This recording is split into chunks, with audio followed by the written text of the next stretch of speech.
suicide. My dad's best friend Chuck committed suicide a couple months ago. He was a big part of my life when I was a kid, and I don't think anybody should have to go through that. Yes, I actually had a friend whose sister committed suicide, and I've had another friend who attempted. Yeah, when I was little, my cousin committed suicide at age like 11.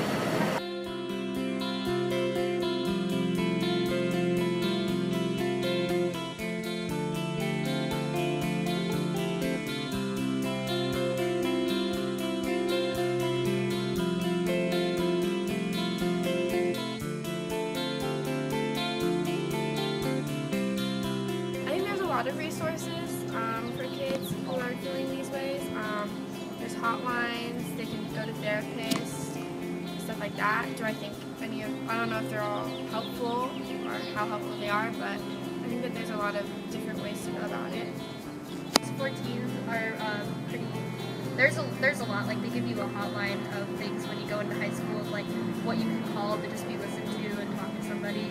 And then counselors are always open to hearing about it. So I know from a few friends that they've gone and talked to counselors and they've got all those feelings out off their chest and they want to be for counselors. So it's been pretty beneficial for them.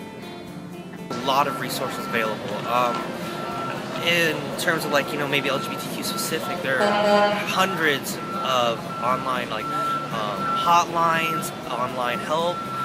There's support groups everywhere, and outside of that, there's regular hotlines. And at the school, ASU, if you go there, they have their own center where the first session is free. You can go in, you can talk to a therapist, you can get that help you need.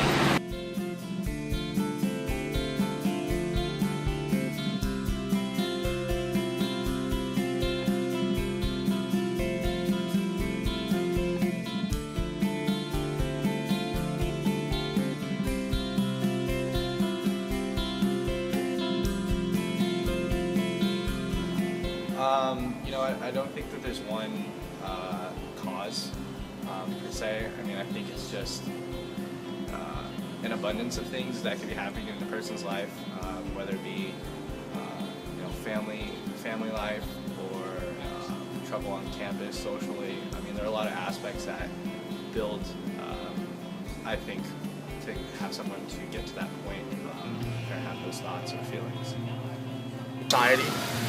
We have all of these pressures put on us by our parents and our friends and our teachers, and just every aspect of life. There's always pressure, there's always something that can be done differently or can be done better. And I think that not enough people really get that message across to just young adults and the kids in general, that it's okay if you don't necessarily fit in with the standard or the norm. It's okay if you don't want to do what everyone else says you have to do.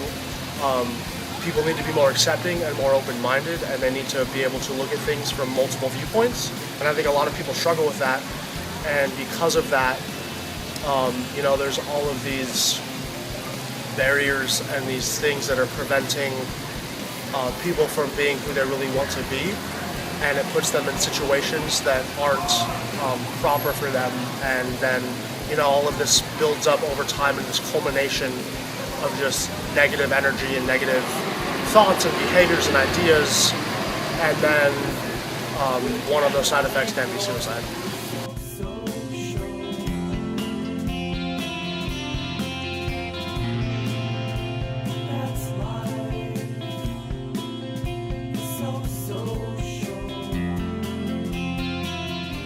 I think that being a future educator, when we're actually being teachers, we have a lot more of influence on our students than sometimes we think. And if you have an open and honest, environment for them, and they feel like they can come and talk to you, I think that's very helpful. And I think it's really important to look at the root of the problem, and I think the root of the problem is the stigma against mental illness and depression and all the things that lead to suicide.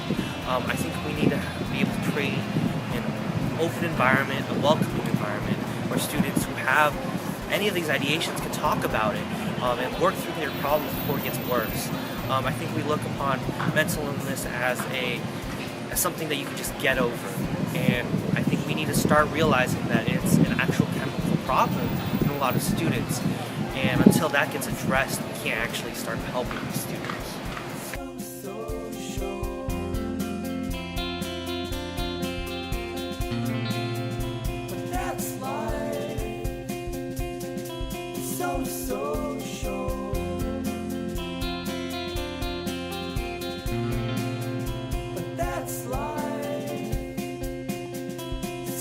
So